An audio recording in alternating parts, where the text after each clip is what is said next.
Itoophiyaa fi Sumaaliyaan ergama haaraa gamtaa Afrikaa irratti waliin tumsuuf walii galan jedhame. Ashamaa harka fuunee kabajamtootaa fi jaallatamtoota hordoftoota qaroo miidiyaa oduu fi odeeffannoowwan keenya qabannee dhufneetiin jirra. Hanga xumuraattiin waliin akka turtan isin affeerra. Itoophiyaa fi Sumaaliyaan ergama haaraa gamtaa Afrikaa irratti wal tumsuuf walii galan. Itoophiyaa fi Sumaaliyaan ergama haaraa gamtaa Afrikaa AWSOM eegalee irratti wal tumsuuf walii galuu ministeerri dhimma alaa Itoophiyaa ibse. Jilli ol aanaan Itoophiyaa ministeera ittisaa Injiinar Aayishaa Muhammadin durfamu guyyaa kamisaa Moqaadishootti imale aangawoota Somaaliyaa waliin marii taasiseera. Kaayyoon ijoon daawwannaa jila Itoophiyaa keessaa tokko ergama haaraa gamtaa Afrikaa jalatti waa'ee egeree waraana Itoophiyaa mari'achuu akka gabaafames ni yaadatama. Biyyoonni lamaan hariiroo isaanii cimsuuf yaalii isaan godhaa turan irratti walii galuu isaanii Itoophiyaan ibsiteerti. Ergamni haaraan ergama gamtaa Afrikaa tasgabbii fi deeggarsa Somaaliyaa AWSOM ammajjii 1 bara 2025 eegalee hojii jalqabeera. Jilli Itoophiyaatti imale Pirezidaantii Somaaliyaa Hassan Sheikh Mohammad waliin marii milkaa'aa taasisuu himeera. Akkasumas ergaa muummicha ministeera Itoophiyaa Dr. Abiy Ahmad irraa pirezidaantii Somaaliyaaf ergame geessuu miidiyaan biyyaalessaa Itoophiyaa gabaaseera. Jilli aangawoota ol aanoo mootummaa Somaaliyaa biroo dhihoo kana gara Finfinneetti akka imalu miidiyaaleen mootummaa ibsaa jiru. Itoophiyaan waliigaltee ulaa galaanaa Somaalilaand waliin mallatteessite yoo haqxe malee loltoota kanneen akka baaftu Soomaaliyaan dhaadachaa turuun kan yaadatamudha. Muddama waggaa tokko booda dhihoo jaarsummaa Tarkiin erga araaramanii booda garuu biyyoonni lamaan hariiroo isaanii fooyyessaa jiru. Manni maree nageenyaa dhaabbata biyyoota gamtoomanii Soomaaliyaatti ergama haaraaf torbaan darbe eeyyama kenneera. Itoophiyaan walii galamuun ibsamuu malee waraana hangamii akka hirmaachistus ta'ee dhimmoota dabalataa irratti wanti ifa ta'e hin jiru. Gama mootummaa Soomaaliyaatiin hanga ammaatti deebiin kenname jiraachuu baatus Itoophiyaan ergama gamtaa Afrikaa jalatti akkasumas waliigaltee biyyoota lamaaniin loltoota gara 10,000 ta'an Soomaaliyaa keessaa qabdi. Kanneenis hidhattoota Al-Shabaabiin loluuf bobba'anidha jedhama. Jilli ministeera deetaa ministeera dhimma alaa Soomaaliyaa Ali Muhammad Omariin hoogganamu gara Itoophiyaa imaluun akkaataa waliigaltee kana cimsan irratti mari'ateera. Eegasiitti jilli Itoophiyaa Injiinar Aayishaa Muhammadiin hoogganamu gara Somaaliyaa kaleessa imaleera. Aangawoonni Itoophiyaa marii mootummaa federaalaa Somaaliyaa waliin Moqaadishootti taasifame marii kana dura taasifameen irratti aanee kan ta'u jedhan.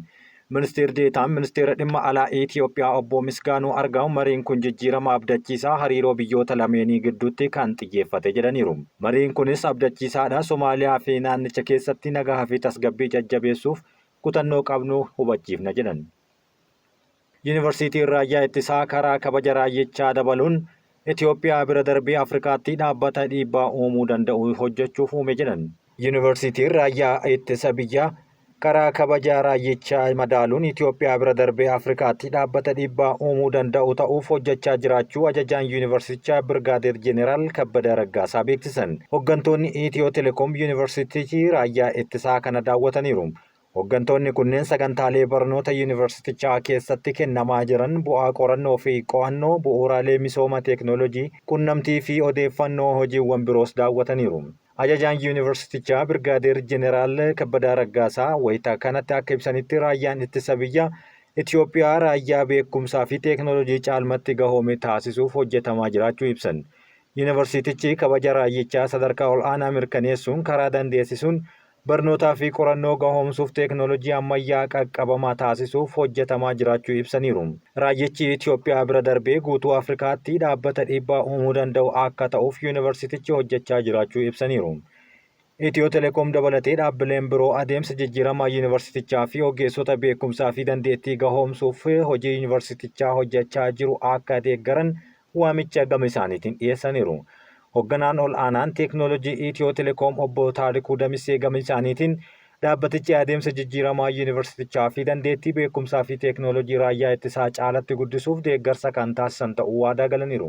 Itiyoo Telekoom muuxannoo fi beekumsa waliif qooduu dabalatee gama adda addaatiin yuunivarsiitichaa waliin tumsaan kan hojjetu ta'uu ibsanii odeeffannoon raayyaa ittisaa irraa argame ni agarsiisa. Kirkira lafaa naannawa sulula Qiinxamaatti mudachaa jiru hordofuun ogummaa saayinsiin alaa odeeffannoon tamsaasaa jiran burjaajii uummataatti kan uumuuqa jedhaniiru. Lammiileen kirkira lafaa naannoo Affaar naannawa sulula Qiinxamaa mudachaa jiru hordofuun ogummaa saayinsiidhaan ala odeeffannoo tamsaasaniin burjaaja'uu akka hin qabne yuunivarsiitii Finfinneetti qorataan damichaa Piroofeesar Attaalaa Ayyaaleen beeksisan. Kirkirri lafaa taatee uumamaa walitti bu'iinsa dhagaa lafa jalaa fi humna lafa jalaa dhiibbaan uumuun ol bahuun kan uumamu ta'uu qorattoonni damicha kanaa ni himu. Ergaa dhihoo kanaa as naannoo Affaar naannawa Sulula Qiinxamaa keessatti gaara Fantaallee fi naannawa isaatti darbee kirkirra lafaa uumamaa jiraachuun beekamaadha. Akkaataa saayinsiitti lafti yeroo hundaa sochiirra kan jirtu waan ta'eef volkaanoo, sigiigni lafaa fi kirkirri lafaa akkasumas taateewwan balaa uumamaa kana fakkaatan biroon kan eeggamanidha jedhu. Bara darbee ji'a fulbaanaa fi onkololeessaa keessa naannawa Awaash Fantaallee kirkirri lafaa wal fakkaataan turuu yaadachiisanii erga yeroo dhihooti as garuu irra deddeebiidhaan mudachaa jiraachuu Piroofeesarichi himaniiru. Itiyoophiyaan naannawa Sulula Qiinxamaatti kirkirri lafaa mudatu dhagaa gubataa lafa jalaa kan jiruun kan wal qabatu ta'uu eeranii kirkirri lafaa kanaan mudatu miidhaa guddaa uumu ta'uus himaniiru. Kirkirri lafaa kanaan wal qabatee odeeffannoowwan dogoggoraa saayinsaawaa hin taanee fi kanneen lammiilee jeeqan tamsaasamaa jiraachuu eeranii odeeffannoo sirrii maddi sirrii irraa qofa argachuun barbaachisaa akka ta'us dhaamaniiru. Kirkirri lafaa irra deddeebiin Awaash Fantaallee fi naannawa isaatti mudachaa jiru miidhaa cimaa kan geessisu akka hin taane hawaasni hubachuu qaba jedhan.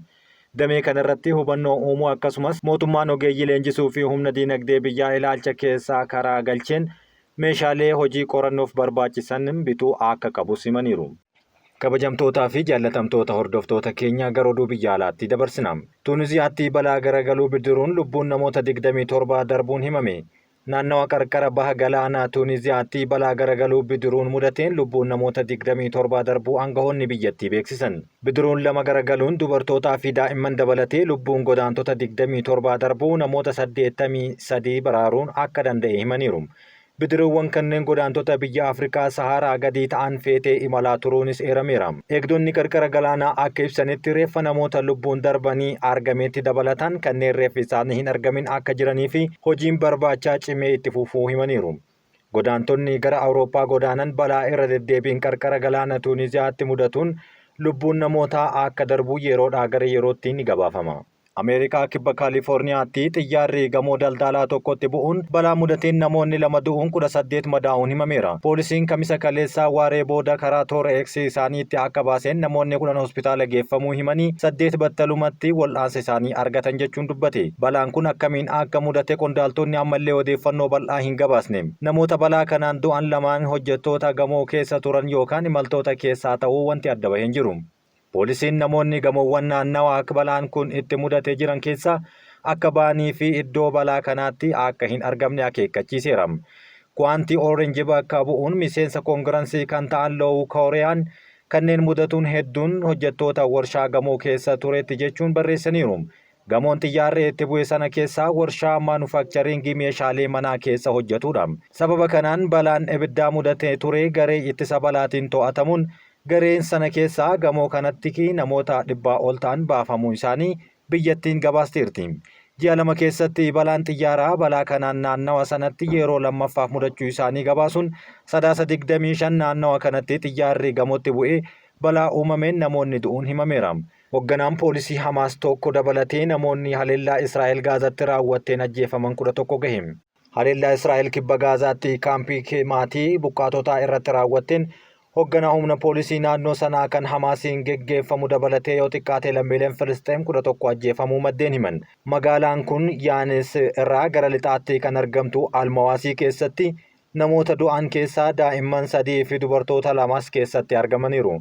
Ministeerri biyya keessaa Hamaasiin geggeeffamu ajjeechaa Daayirektarri ol'aanaan poolisii Muhammad Saalaa fi gargaaraa isaanii Hussein Saayiwaan keessatti kan argaman dirqama namoomaa fi biyyattii isaaniitiif raawwachaa wayita jiranitti balaaleffataniiru. Waraanni Israa'el gabaasa kana kan qoratu ta'uu himee waraanni kun lafti cirrachaa qarqara galaana Almawaasiitti argamu Filisxeenota lola Hamaas waliin taasiseen buqqa'aniif naannoo namoomaa ta'uun labseera. Haa ta'u malee hojjettoonni Hamaas lammiilee nagaa buqqaatotni gidduutti dhokatanii jiru jechuun himatee irra deddeebiin haalti. Haalli qilleensaa qorraa fi jiidhaan akkasumas dhiheenya kana haala kaampii buufata yeroo keessatti hammaateen lammiileen miidhamaa jiru. Guyyaa darbee keessas haleellaan qilleensaa Israa'el naannoo magaalaa Gaazaa kan Jabaliyaa gara kaabaa fi Bureej giddugala Gaazaa bakka waraanni Israa'el jalqaba bara haaraatti rookettiiwwan gara kibba Israa'elitti dhukaafaman jedhe keessatti raawwatameera. Tiraamp aanga'oonni biyyattii hojii isaanii hin hojjanne jechuun qeeqan. Doonaald Tiraamp haleellaa Niiw Oorliyaans kan lubbuu namootaa galaafateen booda aanga'oonni Ameerikaa fi qaamoleen seera kabachiisan qeequudhaan gahumsa kan hin qabnedha jechuun qabatamaatti hoggansi hin jiru jechuun qeeqaniiru. Pirezidaantiin filataman kun waa'ee haleellaa kibxataa darbee mudate irratti kallattiin osoo hin dubbatin aanga'oonni biyyattii akka FBI fi ministeera haqaa Ameerikaa eeguuf hojii isaanii hin hojjanne jechuun dubbataniiru. US diigamaa jirti jechuun kan jalqaban Doonaald Tiraamp biyya keenya guutuu keessatti jeequmsi nageenya tasgabbii biyyaalessaa fi dimokiraasii mudataa jira jechuunis barreessaniiru. Oduu biraatiin poolisiin machaa'ee hidhattoota gadi dhiisee hidhame. Zaambiyaatti poolisiin dhugee machaa'uun shakkamtoota 13 mana hidhaatii gadhiisuun amma hidhameera. Qondaaltonni biyyattii akka ibsanitti poolisiin kun hidhamtoonni kunneen ba'anii ayyaana bara haaraa Awurooppaa akka kabajaniif eeyyamee fi gadhiise jedhan. Qorataan poolisii kun Inspektar Taayitus Firii jedhama. Buufata poolisii Leeyonaard Cheeloo jedhamu kan magaalaa guddittii biyyattii Lusaakaa keessatti argamu keessaa namoota shakkamanii hidhamanii turan erga gadhiisee booda ofiis baqatee jira.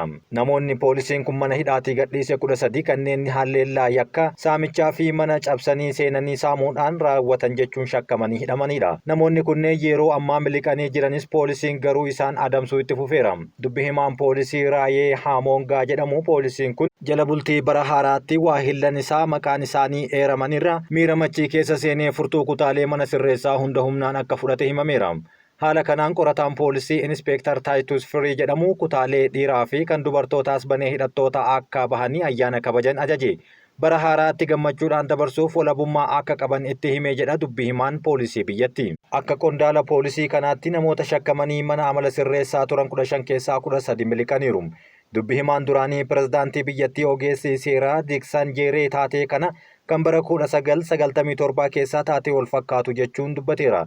Taatee yeroo sanaatti mudateenis bara 1997 jala bultii bara haaraa irratti abbaan seeraa yeroo sanaa Kaabaazoo jedhamu namoonni shakkii hidhaman 53 akka gadhiifaman ajajee gariin isaanii poolisiin akkaan hamoo ta'anii keessa jiru jechuun dubbateera. Namoonni kunneen bara 1992 irraa mana hidhaatti ugguramanii turan garuu mana murteetti dhihaatanii hin beekan.